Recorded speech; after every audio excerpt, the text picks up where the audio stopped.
Paz do Senhor, irmãos. Estamos na presença do Senhor nesta manhã. Queremos louvar a Deus, exaltar a Deus. Deus tem feito muitos milagres nas nossas vidas e hoje é a nossa EBD. Nós estávamos fazendo culto pela manhã, né? Mas nós vamos começar a fazer nosso culto às quintas-feiras, culto presencial. Então nós resolvemos fazer nossa EBD online, né? Essa transmissão. E hoje nós vamos fazer uma introdução do assunto que a gente pretende trabalhar aí nesses próximos domingos. Amém? Eu quero fazer uma oração, louvar a Deus, agradecer a Deus por sua vida, por sua família. Vamos falar sobre família e a gente percebe dificuldade muito grande hoje de entendimento sobre família. A gente percebe uma dificuldade muito grande, não somente de ser família, mas viver família e as opções, né, extra de como formar uma família, essa coisa de marido, mulher e filhos, homem, mulher, gerando filhos e constituindo famílias, é uma coisa bíblica, é um fato bíblico, eu falo que não somente o casamento, mas a família é uma invenção de Deus. E o modernismo, as várias maneiras das pessoas viverem atualmente, na tentativa de fazer algo diferente, e eu penso que não sei se é tentar fazer uma coisa melhor ou se é tentativa de adaptação, né, dos princípios de Deus ou da forma de Deus. E eu penso que a gente tem dois tipos de cristão hoje, né? A gente tem um cristão que é tolerante com essas inovações sociais e a gente tem um cristão que é intolerante. E eu sou do tipo que eu concordo com a Bíblia, vivo de acordo com a Bíblia, mas eu não vejo necessidade de criar inimizades, de brigar, de xingar, de excluir as minorias com seus pensamentos e até eu não vejo o porquê da gente enquanto cristão, a gente excluir qualquer tipo de ação e de reação que não bate com os princípios bíblicos. Ficar com a verdade, podemos pregar a verdade. E eu vejo algumas pessoas dizer que Deus é intolerante em relação às coisas que não são feitas de acordo com a vontade ou com o propósito ou com o plano de Deus. Mas eu vejo sim, na minha interpretação bíblica ou no meu jeito de ver a Deus, eu vejo Deus um tanto diferente. Eu vejo Deus que reservou o dia do juízo, o dia de acerto de contas, e muitas pessoas com comportamentos completamente às avessas do plano e do desejo de Deus Deus simplesmente permite que a pessoa viva, que a pessoa fale, que a pessoa pregue, as heresias, né? As heresias sempre existiram, estão aí, a perversão em todas as áreas, né? Que são consideradas santas pela Bíblia, que é santificado por Deus, que é visto por Deus de uma forma tão maravilhosa, tão bela. A gente vê o sexo pervertido, a formação familiar pervertida, né? Tudo isso, e eu não vejo Deus matando pessoas, cortando o pescoço de pessoas e mandando um raio, né? Mandando um raio para matar aquela pessoa que está em desarmonia ou em desacordo, ou aquelas pessoas que se comportam como inimigos da palavra de Deus. Deixa eu orar, né? Eu peguei embalo aqui e gosto muito de discursar assim sobre esses pontos que são tão divergentes, né? Entre os cristãos, entre os pastores, e a gente tem uma gama de pastores radicais, né? Radicais e pegando pesado e tal, e alguns mostram como eles são os salvadores do mundo, né? O último guardião da verdade bíblica. E eu lembro do profeta Elias, né? Elias olhou para si como Deus, um homem temente a Deus, um homem zeloso pelas coisas de Deus. Aí Elias chega para o próprio Deus e fala: Senhor, estou sozinho aí, que eu estou fazendo apologia, né? Só eu estou defendendo o seu nome, a santidade do seu nome, e foi ali. Aí Deus fala assim: calma aí, Elias, muita calma aí, porque eu reservei 7.000 que não se curvaram. Então você está só, né? Você não é o único, não é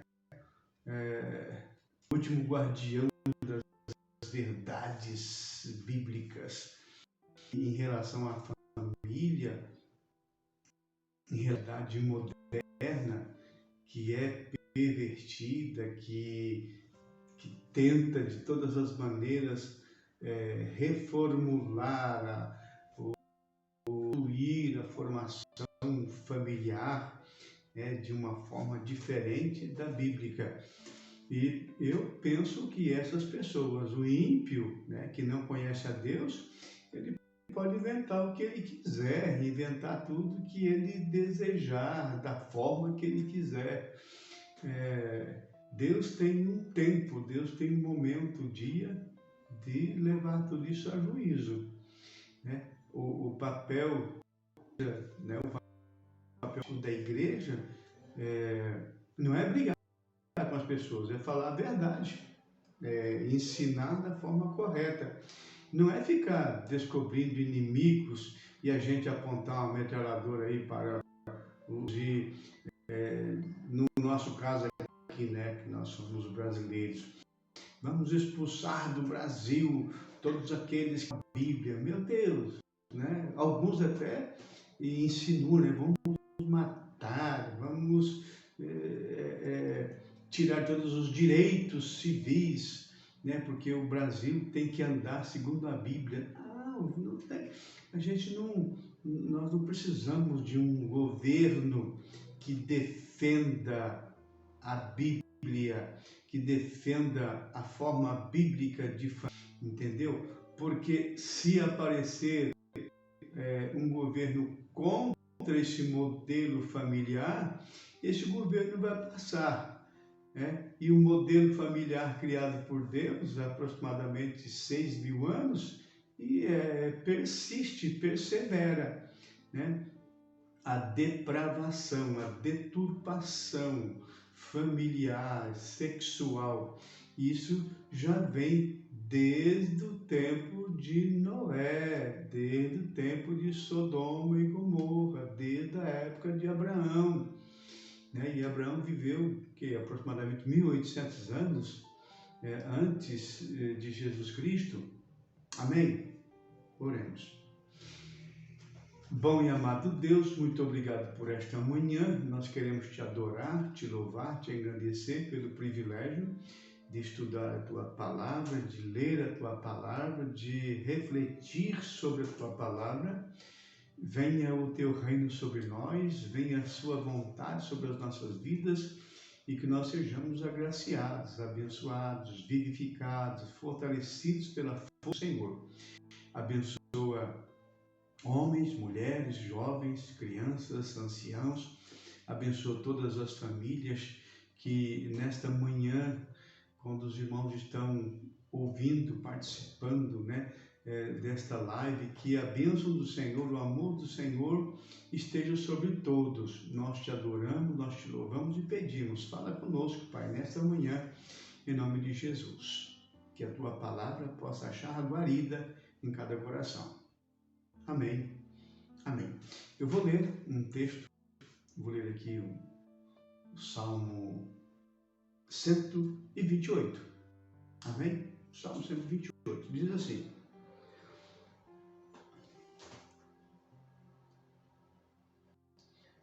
como é feliz quem teme a Deus, quem teme ao Senhor, quem anda nos seus caminhos. Você comerá do fruto do seu trabalho, feliz será e será próspero. A sua mulher será como a videira frutífera em sua casa, seus filhos serão como brotos de oliveira ao redor da sua mesa, e assim será abençoado o homem que teme ao Senhor.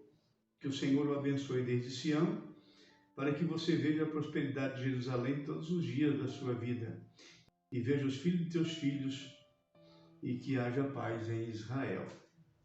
Amém. O Salmo da família.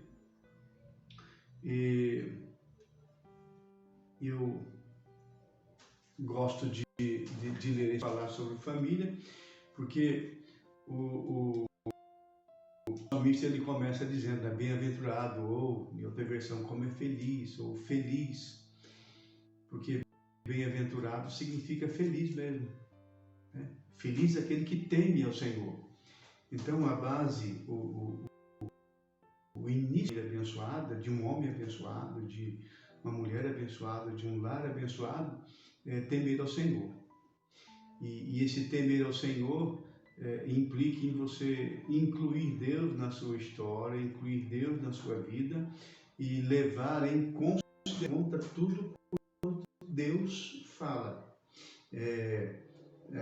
O que Deus fala não é só uma opinião, né?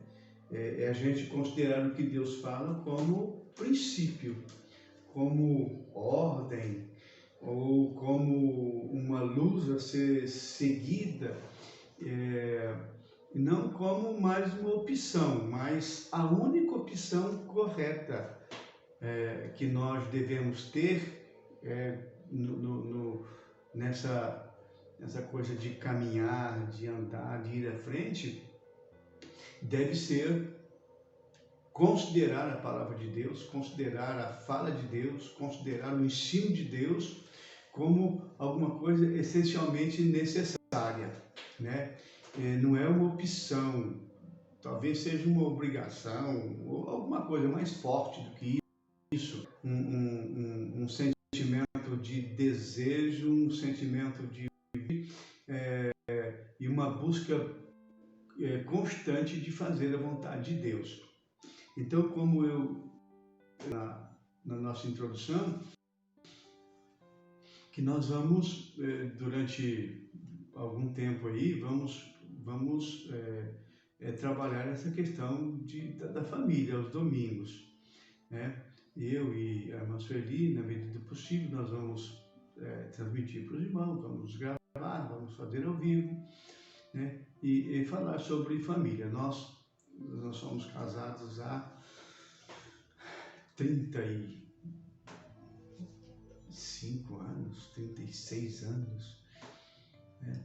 36 anos, e nós temos 3 filhos, e o Jonas é o mais velho, e a Jusilane é 2 anos mais nova, né?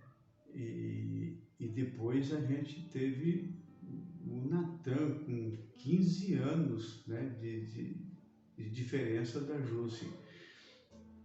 E agora a gente tem 3 netos, 2 netos por parte do Jonas e um por parte da Jusilane. O meu pai ainda é vivo, a Sueli é viva, a mãe da Sueli ainda é viva, a minha mãe já partiu para o Senhor. E nós fomos criados numa família cristã, né? Praticamente, meu pai aposentado, tá?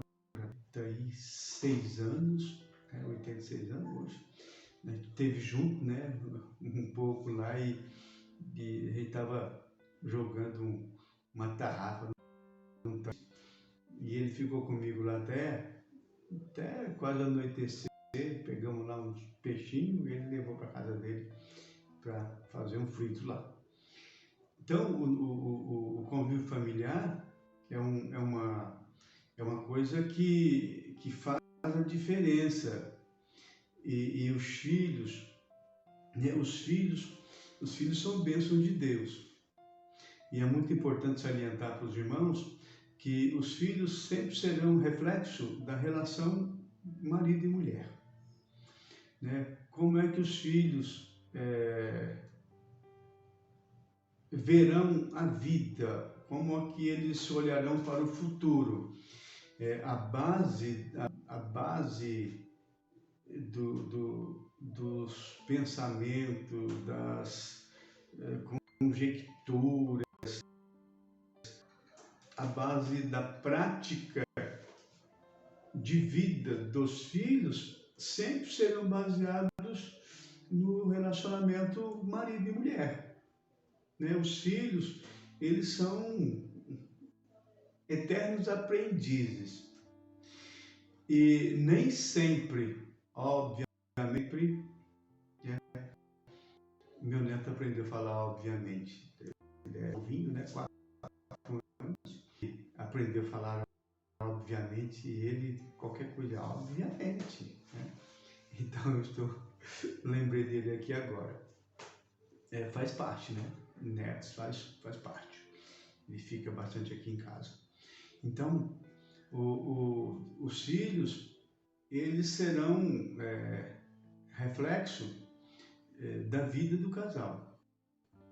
E, lógico, que quando o casal vive família é bem alicerçada na palavra, nem sempre os filhos seguem a orientação do pai e da mãe.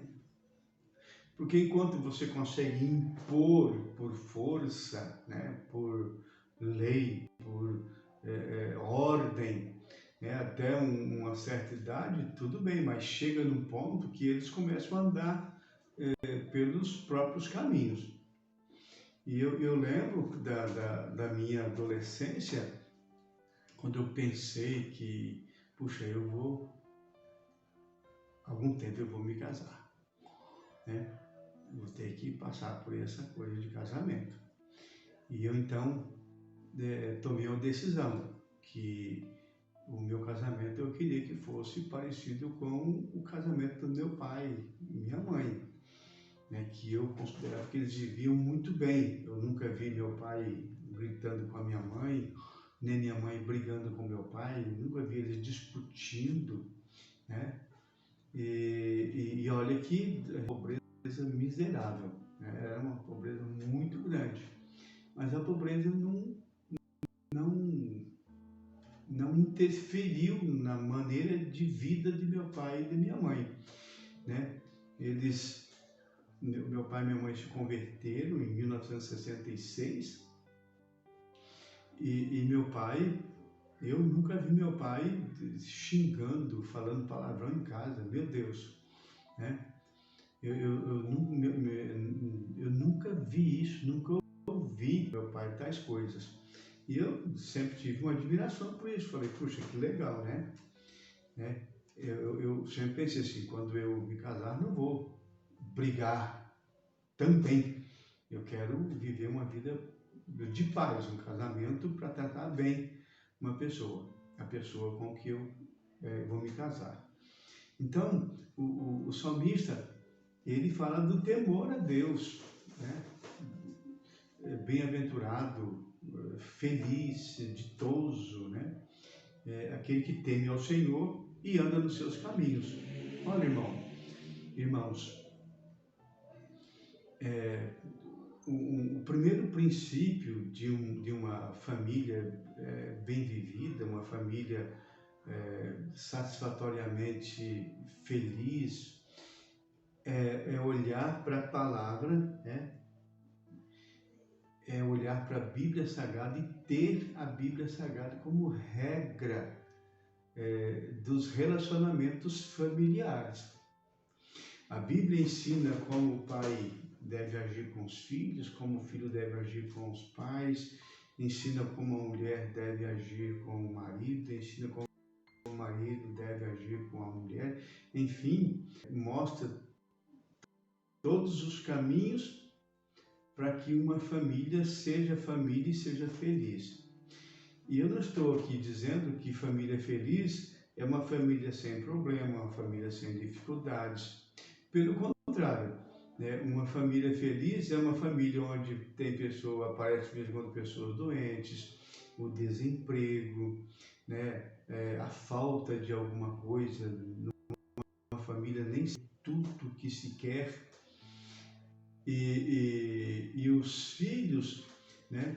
Os filhos, a tendência a reproduzir as ações, a vida dos pais. Eu fico muito preocupado quando eu vejo algum comportamento estranho, comportamento às avessas, e eu logo olho para os pais. E normalmente eu vejo, né, um pai, por exemplo, que trata muito mal a mulher, e os filhos ficam olhando aquilo e vê aquela coisa toda acontecendo, e tanto o menino quanto a menina olha a violência do pai para com a mãe, e eles simplesmente começam a olhar para o homem como uma coisa ruim. O homem é porcaria, o homem é tranqueira, porque meu pai é tranqueira, né? Meu pai é porcaria, meu pai é xingador, meu pai vive blasfemando, meu pai vive querendo bater na minha mãe, meu pai pega eu e meus irmãos, espanca, né? E ele começa a olhar para o pai e começa a nascer no coração, e incutir no coração, isso acaba cristalizando, né, interiormente, tanto no menino quanto na menina, que todo homem é essa coisa ruim, né, essa coisa ruim. E a mesma coisa acontece com a mulher, é uma má esposa, violenta, infiel, briguenta, arenguenta, aquela coisa sim da pior espécie, né? E trata o marido de qualquer jeito e é uma coisa ruim. Os filhos, eles acabam participando daquilo, tanto os meninos quanto as meninas começam a olhar para a mãe e falam, puxa vida, mulher é coisa dos infernos, né? Que coisa ruim, né? Porque os filhos veem isso, né? E eles convivem muito tempo com pai e mãe. Então, sempre é tempo dos pais tomarem a decisão e se preocupar da maneira como se tratam, marido e mulher, pai e mãe, como se tratam um ao outro, nos filhos, não. Né? É como se trata um ao outro de verdade mesmo, no cotidiano. Porque os filhos, como é o relacionamento dos pais, mesmo que os pais finjam na frente deles, eles sabem, eles conseguem ler exatamente como é a verdade, o relacionamento do pai e da mãe.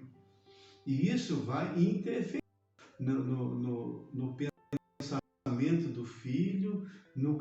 Eu, de vez em quando, eu vejo algumas pessoas dizendo assim, as ideologias, né, as novelas, os filmes influenciam os filhos, pela opção sexual dos filhos, aquela coisa toda.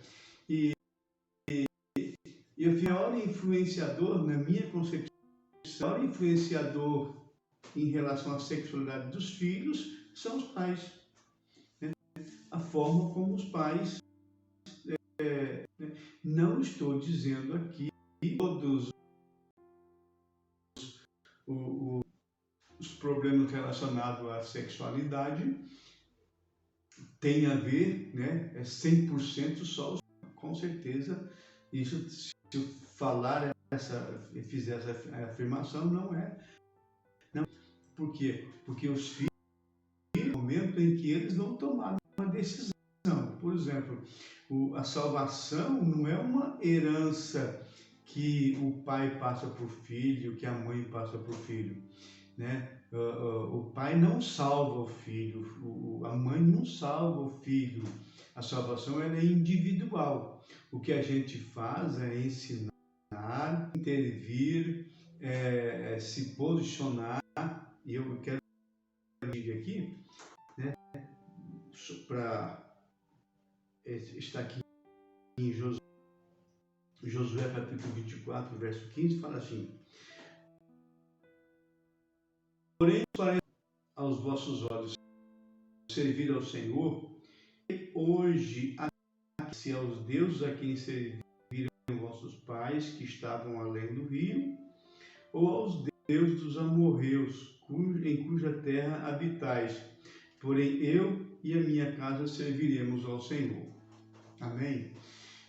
Palavras de Josué, né? No momento crucial, quando o povo de Israel entra em Canaã e chega lá, eles começam a se envolver com uma cultura diferente, com deuses diferentes, e em dado momento Israel fica assim, sendo influenciado pela cultura pagã do povo que ficou em Canaã, né? Eles deviam ter extirpado aquele povo, expulsado aquele povo, se afastado daquele povo, mas acabou que Israel andou cometeu alguns erros, né?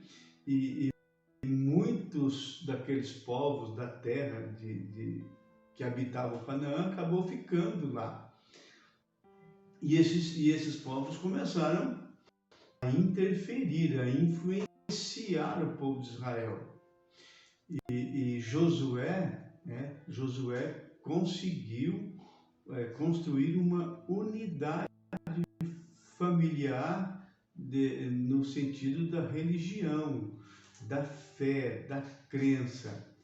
Então, Josué reuniu com a sua família e eu penso que eles conversaram sobre Deus e sobre as idolatrias, sobre os que estavam ali naquela terra nova, né? E né, que eles não iam se deixar influenciar pelo povo e pelos deuses daqueles povos aquelas pessoas da terra, né, que habitavam Canaã. E ele então reúne Israel, reúne o povo, né, a nação israelita, e fala: olha, gente, se vocês não querem mais servir ao Senhor, tudo bem, né? Deixa eu parafrasear aqui, né? Se vocês não querem mais seguir a Deus, servir a Deus, problema de vocês. Vocês têm que escolher, vocês devem escolher. Escolham hoje a quem vocês vão servir. E dá a entender aqui, né, que estava a fim de permanecer misturado, né, ou misturando Deus, Jeová, o Deus de Israel, com os demais de casa, né? Na nossa casa não vai ter um altar, né, a Jeová, nós não vamos adorar o Jeová, né? E lá dentro vai ter também outros deuses. Não, o nosso Deus é o único Deus. Então vocês resolvam o que vocês querem fazer, escolham hoje. Porque aí ele diz assim, eu e a minha casa serviremos ao Senhor. Amém? Então, servir a Deus é um modo de vida, é uma maneira de viver. E é importante que a família resolva Deus, porque servir a Deus não é uma opção religiosa, né? Servir a Deus é um modo de vida, é uma maneira de você viver. Por quê? Porque quando você serve a Deus, né? Quando você entrega a sua vida para o Senhor, você passa a viver para a glória do Senhor. Então, viver para a glória do Senhor não significa que agora você vai na igreja e canta, né? E ouve uma prédica ali, uma homilia, uma pregação, uma palavra profética. Servir a Deus é muito mais do que isso. Servir a Deus, afirmando novamente, é uma forma de vida. E o maior tempo que a gente passa na nossa vida não é na igreja, mas na nossa casa. A gente passa a maior parte do tempo, inclusive finais de semana, né? O tempo todo. E à noite, praticamente sempre, a família está reunida, está junta. Então, Josué diz, eu e a minha casa serviremos ao Senhor. Guarde bem, é um modo de viver, um modo de vida, certo? Por quê? Porque em uma família você casa, e você pode casar para a glória de Deus. Numa família você constrói, você compra carro, você começa uma empresa, né? Você fica rico, você trata de dinheiro, você compra, você vende. E deve estar incluído em todas as ações da família, certo? Então, ter filho para a glória de Deus. E o filho entender, né? O pai deve entender que ele tem filho para a glória de Deus. E nós vemos aqui, né, o salmista dizendo que os filhos são herança do Senhor. Nós entendemos então que os filhos são bênção de Deus, dádivas de Deus. É Deus quem propicia a bênção de ser pai, de ser mãe.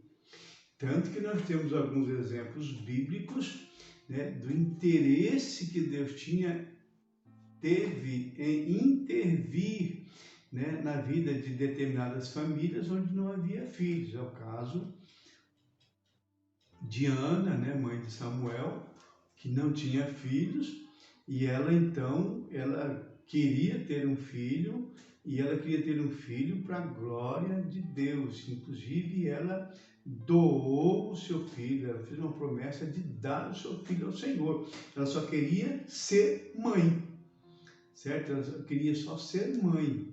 Não importa o que ia acontecer com o filho, ela propôs doar o filho a Deus, mas é o meu filho que eu doei para o Senhor. Amém? Eu lembro de uma história, eu não lembro mais dos detalhes, mas é mais ou menos assim, é fácil de... não lembro, eu realmente li em algum lugar isso, né, de uma mãe que deu seu filho, né? Deu seu filho para ser missionário. E o rapaz foi servir a Deus na África, coisas assim, e aconteceu que o filho dela morreu lá, pregando o Evangelho. E ela então, ela orou a Deus e o outro filho dela foi substituir o irmão que tinha sido morto como missionário. E ele foi, pregou, fez a obra de Deus e acabou morrendo lá também. E o pastor, vendo tudo aquilo, acompanhando tudo aquilo, vendo o sofrimento da mãe que perde 2 filhos, e ela tinha um outro filho, e ela pega o outro filho e ora a Deus e prepara o filho vai ser missionário. E vai, e pouco tempo depois o filho morre também. E aí o pastor encontra a irmã chorando, com muita lágrima, desespero, e ele vem confortar a irmã, oh irmã, poxa, é uma pena, está com Deus, e a morte é uma bênção e tal, porque voltou para casa, voltou para os braços do pai, aquela coisa toda, tentando consolar, confortar a irmã. Chora não e tal. A irmã falou, não, pastor, eu estou chorando porque meu filho morreu. Eu estou chorando porque eu não tenho mais filhos para dar ao Senhor. Eu quisera ter mais filhos para me enviar para a obra missionária. Eu achei muito maravilhoso essa história, é um acontecimento real, e dá para ilustrar bem o que é ter filho para a glória de Deus, a gente entender que os filhos são de Deus e foi dádiva de Deus, e tal qual Ana, Ana entregou seu filho para servir, e Samuel ele foi sacerdote, foi juiz e profeta por aproximadamente 40 anos sobre Israel. Um homem perfeito, um ministério magnífico. Quando uma família abre mão de ter o filho junto, perto de si, para doar ao Senhor, para o serviço do Senhor. Josué entendeu bem esse negócio de família, e ele entrou em acordo com a família. Ele, diante de todo Israel, falou, vocês resolvam o que vocês querem fazer, pensem bem, porque nós já resolvemos. Na nossa casa, no nosso lar, nós já resolvemos. Eu e a minha casa serviremos ao Senhor. Amém? Estamos vivendo aí, irmãos, num tempo de pandemia, de dificuldades, de isolamento. Como você tem visto a família? Como você tem tratado a família? Como você tem olhado para a sua família? Você consegue ver que a família é uma dádiva, é uma bênção de Deus? Você consegue entender que Deus uniu você, sua mulher, e te deu filhos para que você viva para a glória de Deus? Eu aprendi, e eu retransmito isso, que eu acho muito importante, que o lar, a casa, é uma miniatura da igreja. Com uma diferença. No lar, na casa, em casa, a gente verdadeiramente tem a oportunidade de viver a palavra, de colocar a palavra de Deus em prática. Bem-aventurado o homem que teme ao Senhor e anda nos seus caminhos. Andar nos caminhos do Senhor significa crer na palavra, obedecer à palavra e viver de acordo com a palavra. Eu vejo muitos descaminhos porque alguns lares, algumas pessoas, algum pai de família, mãe de família, em dado momento, se desvia da palavra, ou ignora a palavra, né? Ignora a palavra. E saibamos nós que tanto pai quanto mãe são os maiores influenciadores dos filhos, né? Eu não consigo eu não consigo ver, né? Eu não consigo entender por que alguns são cristãos, mas não praticam a palavra. Pensando na EBD, né? O menino, ou 7, 8 anos, né? Chega pro pai, né? E fala assim, não vejo a hora de casar e ter filhos. Eu quero ter filhos, eu quero casar logo e ter filhos. Mas por quê? Porque chega no domingo, eu vou mandar meus filhos para a EBD, né? E vou ficar em casa dormindo, igual meu pai faz, né? Ele me obriga a ir para a EBD, mas ele fica dormindo. Na verdade, isso é o exemplo, né? A criança já interpretou, já viu exatamente como o jeito do pai, o jeitão do pai, né? Faz o que eu mando, mas não faça o que eu faço. Então, família é muito complicado hoje. Eu vivi aí estou vivendo numa época, nós que estamos vivendo numa época, quem já tem mais de 50, perto de 60 anos, vivi uma época onde a informação ela era bem limitada, né? Eu, quando menino, não tinha televisão, né? Eu fui ver televisão em 1970, na Copa do Mundo, né? Era ainda preto e branco, aquela coisa toda. E celular, né? Eu morava em Cuiabá já, quando, né, eu vi aí um celular em 1991, alguma coisa assim, né? Que eu fui ver internet, né? Internet veio muito depois também, mas hoje o smartphone, as redes sociais, a informação chega de imediato a todos os pontos do mundo e todo tipo de informação. Então, as crianças, os meninos, os adolescentes, os jovens, né?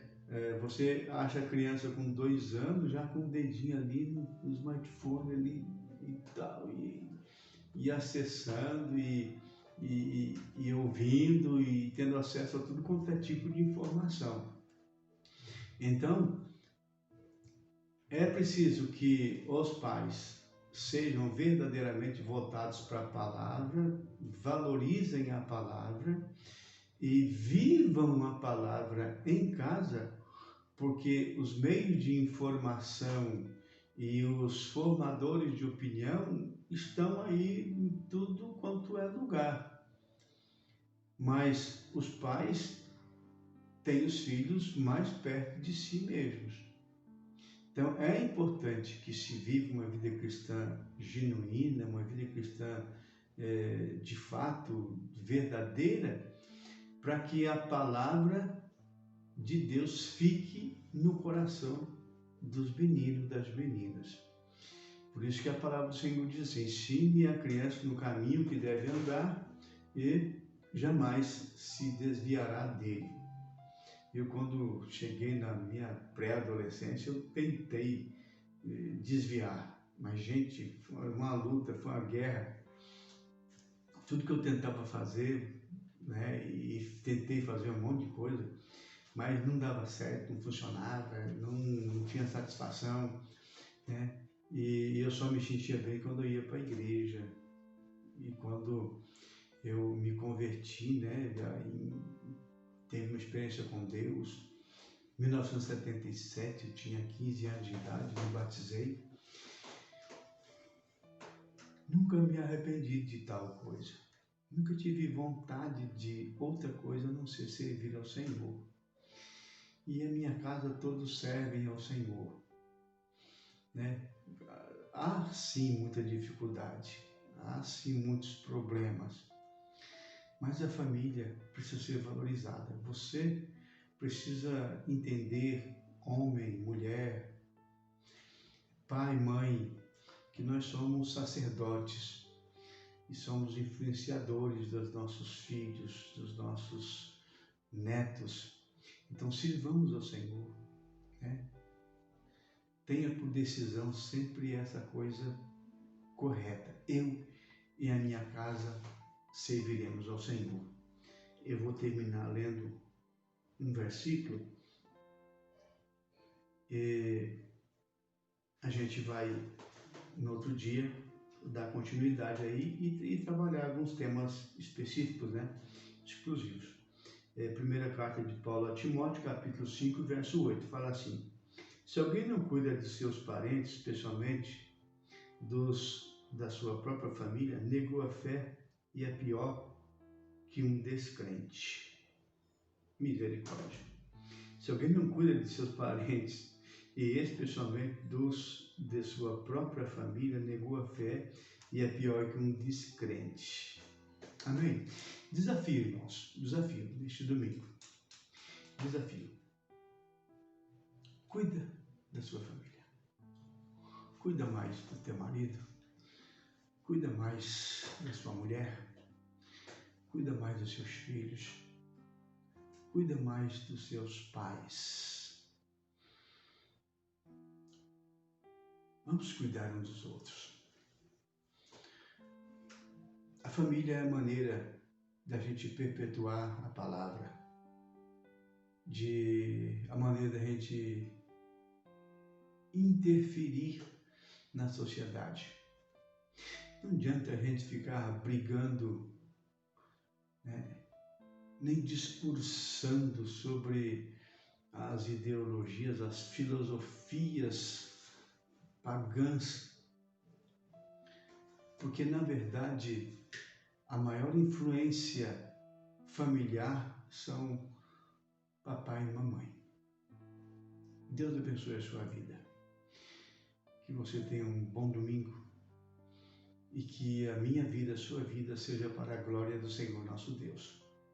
Vamos fazer mais uma oração. Quero abençoar a sua casa, abençoar o seu lar, abençoar a sua família. Que Deus multiplique as suas bênçãos, que são eternas, sobre a sua casa, o seu lar.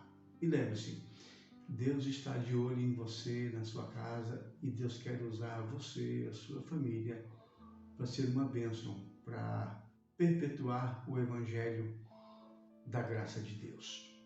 Amém. Meu eterno Deus, em nome de Jesus, quero te louvar, quero te exaltar, te engrandecer de coração, por tua bondade, tua misericórdia e teu amor. Olha por todas as famílias agora. Que a bênção do Senhor, o poder do Senhor, que o conforto do Senhor esteja e permaneça sobre cada lar, cada casa, cada família. Abençoa cada papai, cada mamãe, abençoa os filhos, abençoa os avós, abençoa, Senhor, todos familiares. Estamos vivendo um momento tão complicado, tão difícil, Senhor. Uma guerra de pandemia, de doenças, descontrolado, Senhor, totalmente descontrolado, mas que as famílias permaneçam unidas e que todas as famílias resolvam tal qual Josué e possamos falar junto. Eu e a minha casa serviremos ao Senhor. Em nome de Jesus, dê um bom domingo a todos, para a glória do Senhor nosso Deus. Amém. Deus abençoe a sua vida, que Deus continue falando ao seu coração. Lembrando os irmãos que nós estaremos nesta noite, 19h30, no nosso culto presencial, né? Se for possível, faça um esforço grande para você dar o seu nome, garantindo a sua presença no culto. Nós estamos tomando todos os cuidados para que ninguém transmita doença para ninguém, né? Então, estamos aí aferindo a temperatura, álcool gel, distanciamento, máscara e tudo mais, para que o nome do Senhor seja glorificado. A gente não pode receber muitas pessoas no templo, mas é possível ali pelo menos um pouco mais de 40 pessoas presentes no nosso culto. Então, dê o seu nome, participe em nome de Jesus. Deus abençoe a cada um de vocês e até a noite, se Deus quiser. Fiquem na paz. Amém. Amém e amém.